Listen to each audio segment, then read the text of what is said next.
Greetings smartwatch fans! Finally, na-receive na natin yung pinakahihintay natin na H3 smartwatch. So medyo matagal natin na-receive yung smartwatch na ito. So binili natin sa online.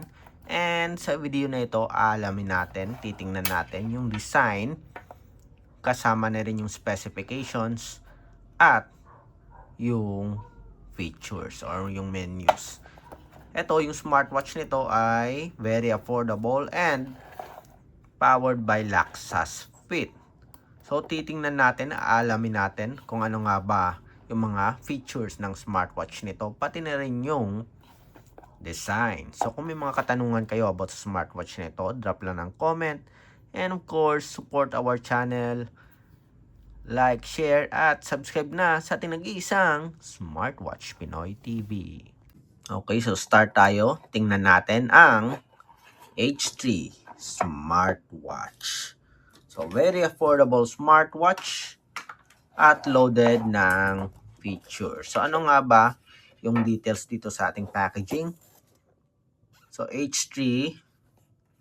So, wala namang ganong information dito except for ito. Meron tayong features, pedometer, always on display, may sports functions, voice assistant, music control, at ito, wireless call, Bluetooth call to. Okay, so sporty smartwatch. And ito, so yung body frame niya, zinc alloy. Okay, full metal body frame, unibody metal frame, kung napapansin nyo. Yung likod, okay, dugtong siya sa pinaka middle frame. So wala siyang back cover na plastic. So buong metal frame to, zinc alloy. Yung screen sinalpak lang. Okay, so meron tayong crown button, rotary, and meron tayong flexible silicone strap, sporty strap na merong breathable feature. Okay, so ito, hindi ka masyadong pagpapawisan sa strap na ito. Okay rin naman yung bigat, and meron siyang yung tinatawag nilang parang barrel type design. Yung nakuha natin, silver color na merong brush finish. Okay, sporty, simple lang, and very affordable. Rectangular body frame, okay, semi-rectangular body frame, pero yung screen display, rectangular talaga siya.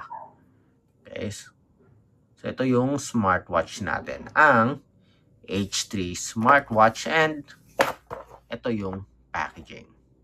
Okay, Laxas Fit powered, mayroong animated watch faces, and durable zinc alloy body frame. Yung sa specs, meron siyang 1.85 inch na screen display, 240 by 286 pixel resolution. So, nasa mid-range siya when it comes to pixel resolution.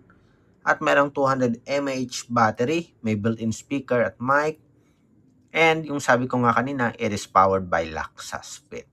So, titingnan natin yung features naman na offered sa smartwatch nito. Okay, access natin yung menus. Yan. So, meron siyang sports functions. Limited nga lang. Okay, based on sa UI dito, hanggang 9 lang sports na loaded sa smartwatch nito. Meron din siyang sleep monitoring. Meron siyang pedometer, heart rate monitoring, message monitoring. Ito yung Bluetooth call natin. Bluetooth music control. May weather report, calculator, may alarm, sedentary reminder, stopwatch, meron din. Remote photo control, may voice assistant, find phone, meron din car race, and ito meron siyang short video control. Ito yung gusto ko dito. So, pwede itong, based on sa symbol dito, pwedeng makontrol yung TikTok video gamit yung smartwatch nyo. May calendar din, yung supported na app, WeChat, QQ, Facebook, Twitter, at WhatsApp. Meron din siyang drink water reminder. Meron ding, ito yung QR code sa app. Multiple language support. Ewan ko lang kung merong Tagalog dito or Filipino. Tingnan natin. So, parang, ayun, may Filipino tayo dito. App view or menu style, hanggang 6. Display and brightness, bedside lamp mode, store factory, and about. Okay? So, meron siyang basic and advanced features ang H3 smartwatch. Yung pinakamaganda dito sa wearable na ito ay yung design. Basic lang kasi sa loaded na features except na meron siyang short video control. Ito yung gusto ko dito.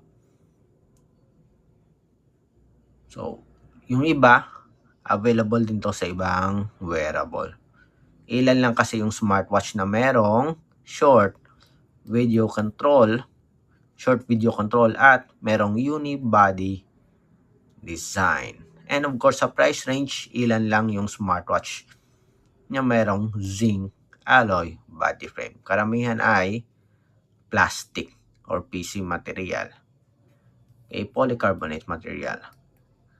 Okay, ito ang ating H3 smartwatch. Sa next video, papakita natin sa inyo kung paano nga ba i-set up ang smartwatch nito sa application na Laxaspit.